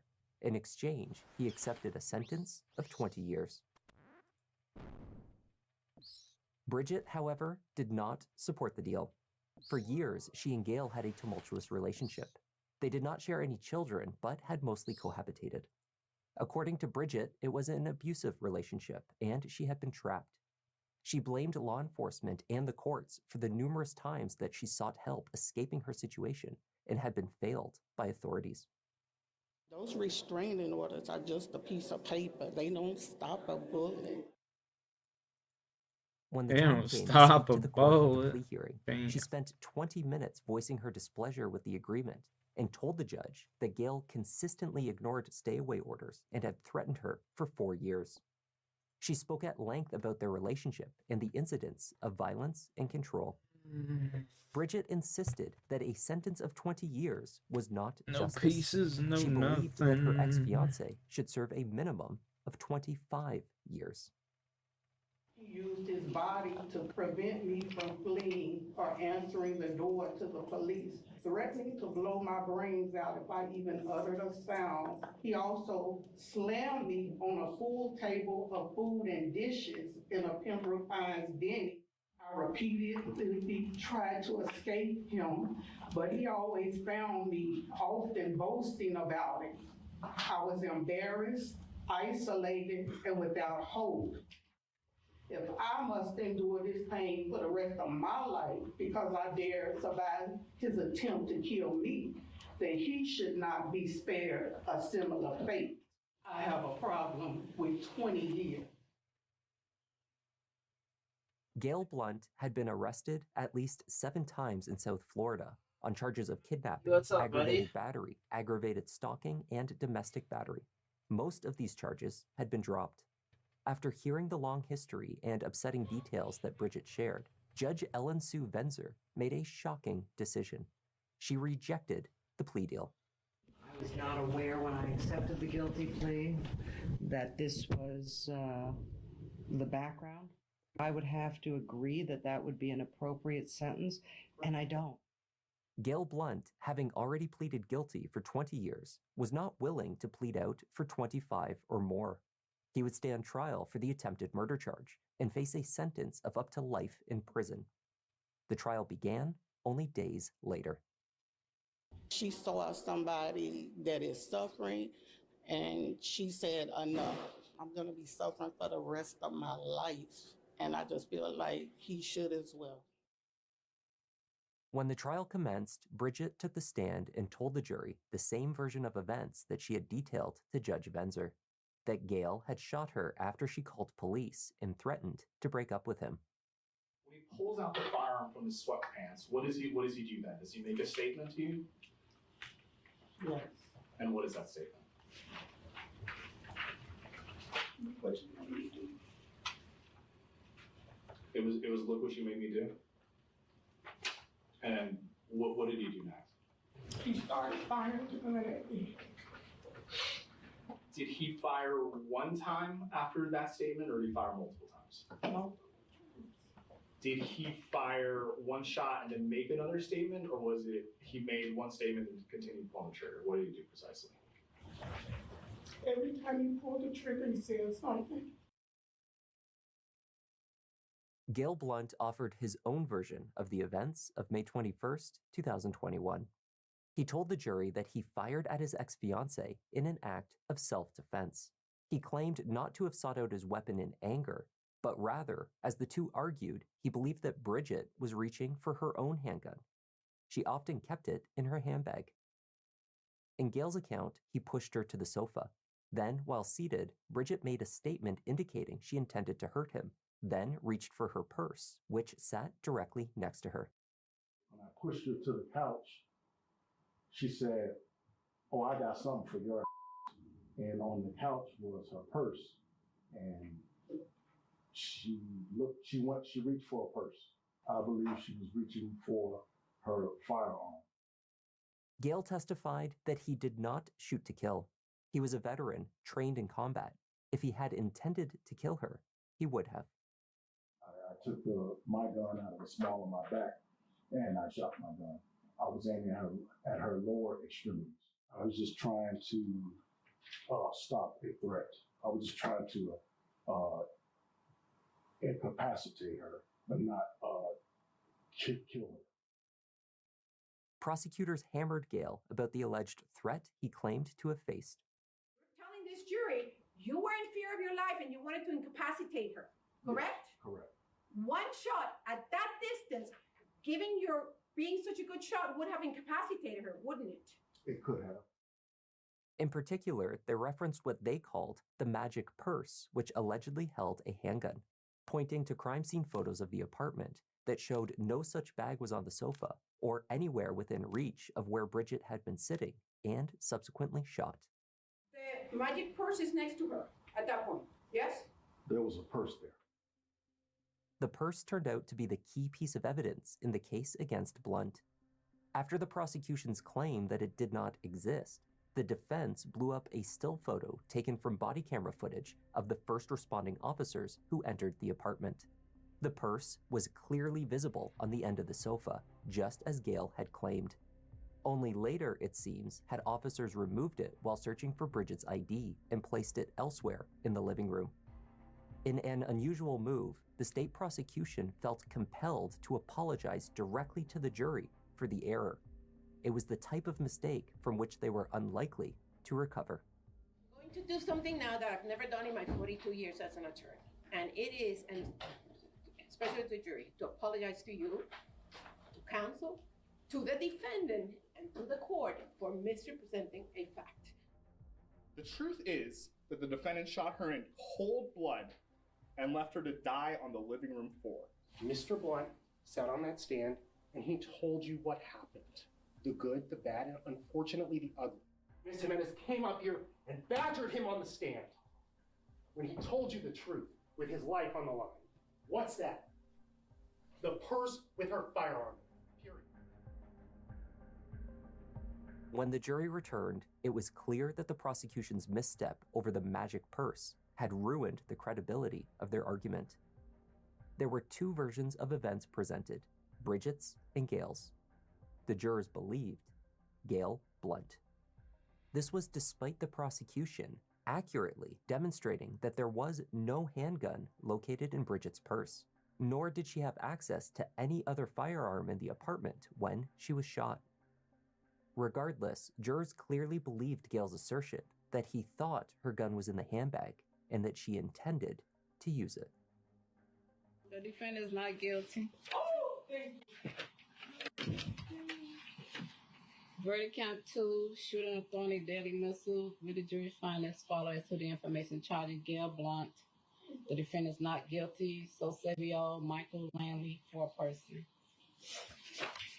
Ladies and gentlemen, I wish to thank you for your time and consideration of this case. I also wish to advise you of some very... We were concerned initially that the jury may not believe him because he was a man and a large man at that, but at the end of the day, justice was served. The jury heard the truth and they sided with the truth. And because of that now, Mr. Blunt is a free man, rightfully so. My body's changed forever. Forever. This is why women can't come forward. You feel like the system don't have your back. It's awful. I can't believe this happened. How did it happen? In my heart, I know he's gonna come back and try to finish what he started. That's my fear. He deserved more time. Why would you take a plea if you're not guilty? After the verdict, Gail was not, in fact, a free man. He was handcuffed and returned to Miami-Dade's Turner Guilford Night Correctional Facility. He still faced a misdemeanor battery charge for the incident with Bridget prior to the shooting, which took place at a Denny's on Pines Boulevard in Broward County. Even though after years in custody, he was likely to receive a sentence of time served, he nonetheless fought the charge. His defense team argued that, once again, Bridget Knighton was both the instigator and aggressor of the altercation. They presented an almost 9-minute video recorded by Gail on his cell phone of his ex-fiancée berating him at the restaurant while he sat in a booth alongside mutual friends. It had been Valentine's Day. The full video has not been made public, though reports state that prior to Gail rising from the table and grabbing Bridget by the shoulders, she first pushed him.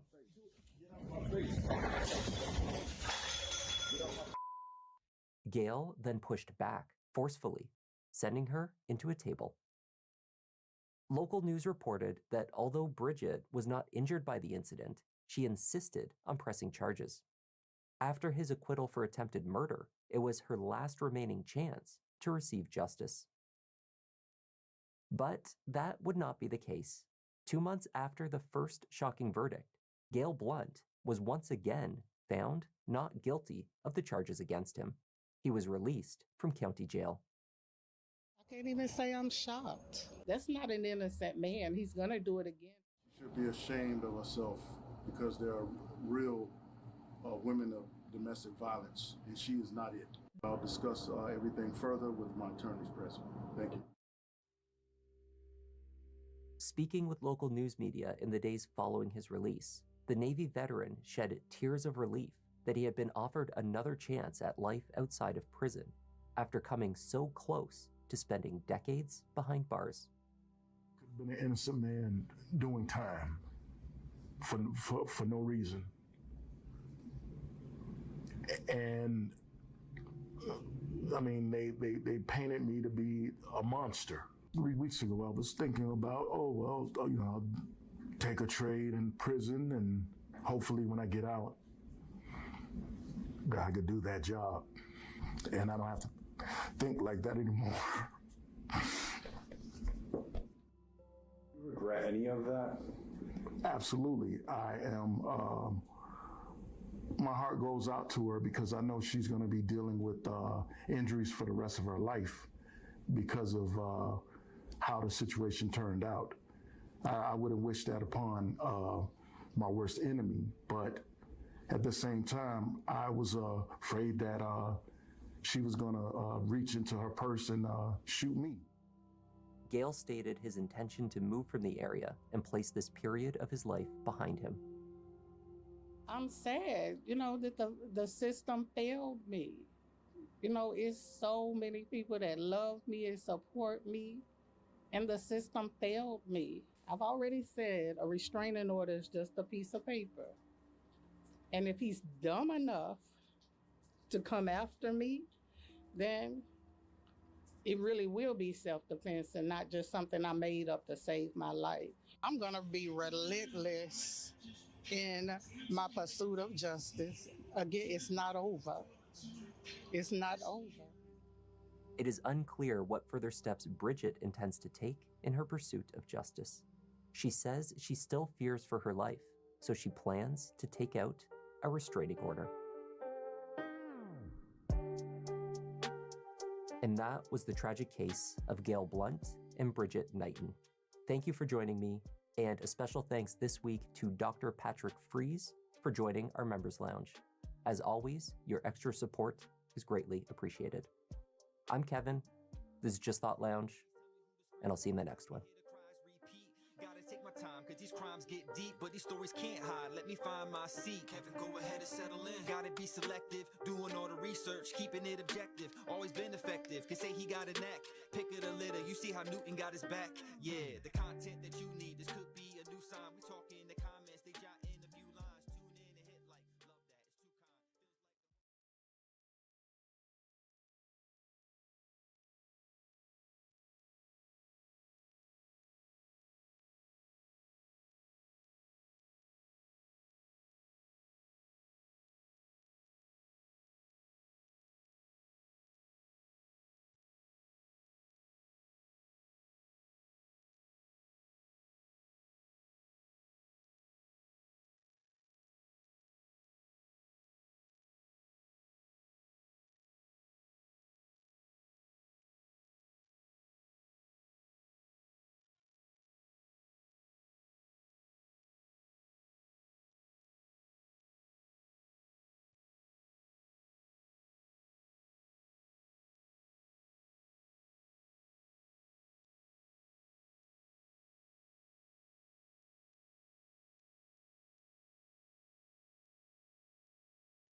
I'm just making dinner, gentlemen. Heading out to the grandson's birthday party. Enjoy. Yo, you stay out of trouble.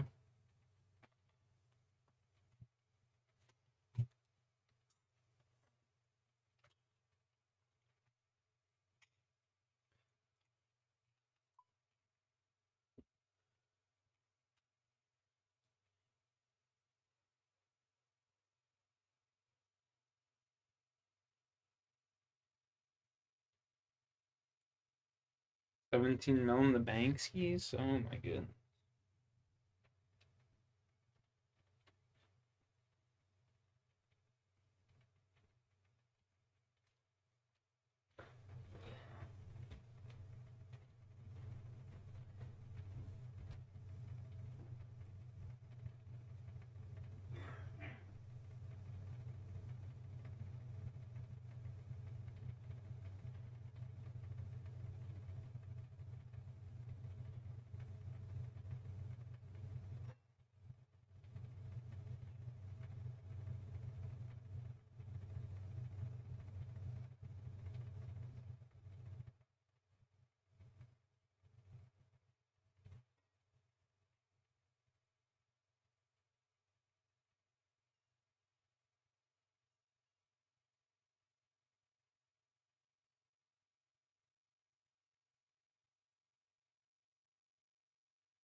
Yo, what's up, Project Truck?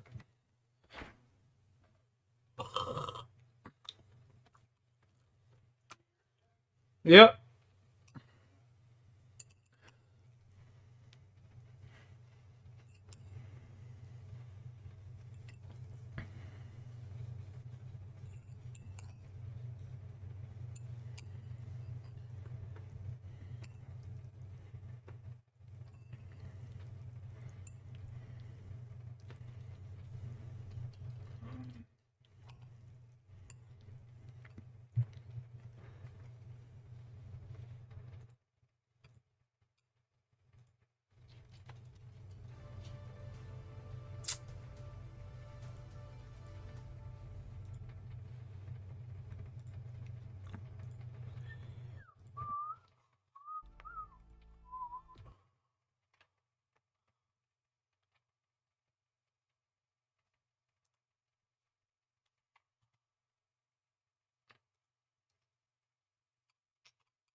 Reach the goal without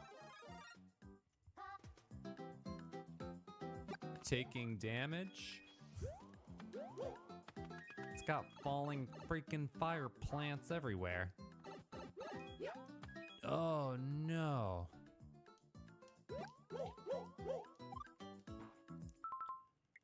Well, here we go. Sidestep. Nice. Nice, man. Nice. Okay. Oh. Oh. Whoa. That was crazy. Jump. Okay. This part doesn't seem too bad, right? Yep. Good, good, good. Oh. Oh. Oh. Is it possible to drop that without touching the power up? Please don't. Please don't. Please don't. Ah! Oh, got it. Yes. Oh my god. Yes. Whew. This is an insane level. Come on, baby. Show me the money. Show me the money. No. Oh, I wasn't ready. I wasn't ready. That was nuts. The only He's gonna have to go to the right. Show me the money, please. No. No. No. This is a good level. Now. Such a long level. No, he goes when it goes up. Weird.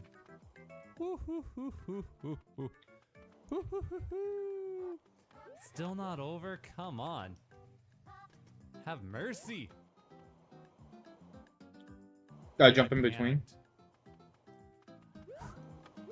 Because when I walked through, or when I saw the path on the other side, there were like no flowers, and when I walked through the door, there were a ton of flowers. Ooh, what is this one right here? Dude, the goal is here. The goal is here. The goal is down there. Dude, the goal is down there. Okay. What? No. No. Still not over.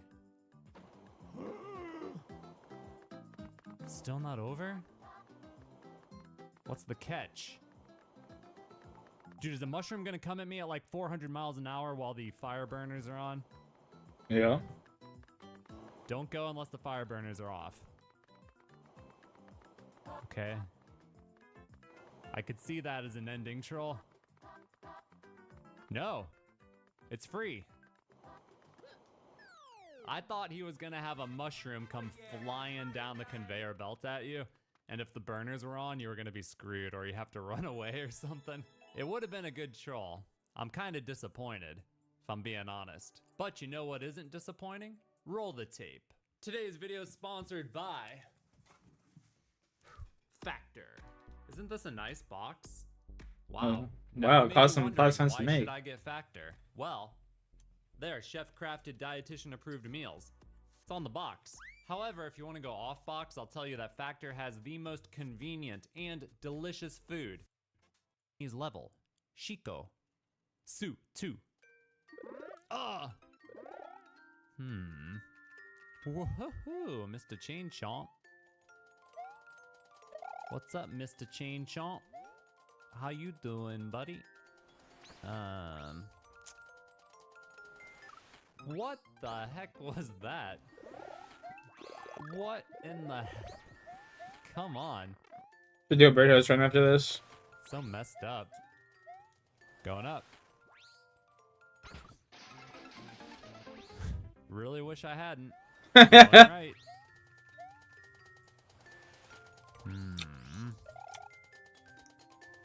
Interesting. Very interesting.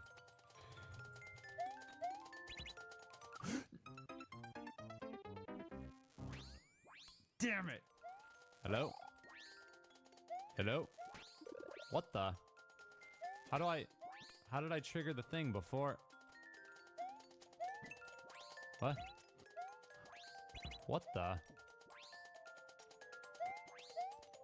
He's being very problematic.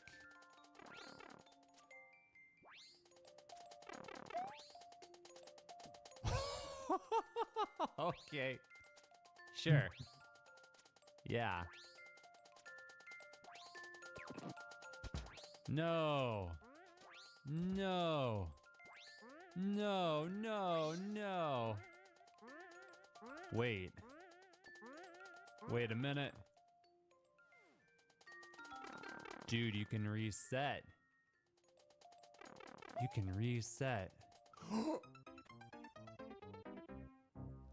Dude, come on. Oh, what? I gotta stop doing that. What the? Sure. Why not? Why not, man? Oh my god, stupid muncher. Okay, what are we looking at here? Little shell. What? He has like a semi-solid or something behind the shell? Or what is that? How? What? It was an icicle. That is diabolical. That is diabolical. What a troll. I haven't seen that one before. So wait, you need to hit that block and then jump on it, right?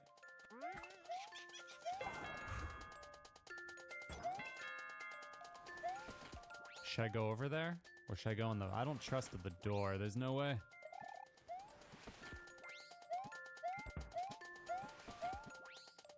I'm afraid I may have no choice.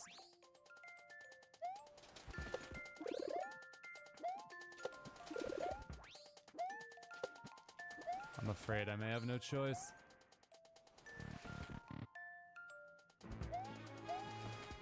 No, what?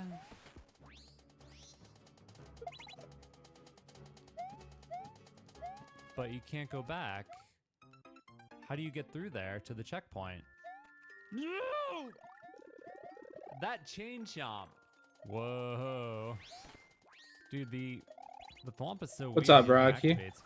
He only activates if you're in that very specific area. I am not gonna lie, I'm very confused. How do you get through here? No worries, thank you. How do we get through here, you guys? You can't go in the door, you get stuck. I hope you enjoy. Can't go in the door. Nothing here. Nothing here. Can't go in the door. Can't catch a ride on the icicle. Wait a minute. Oh, that other room is a hint. Yes! The other room was a hint. Dude. Hell yeah. Okay, obviously there's a pipe underneath the thing here, so let's not kid ourselves.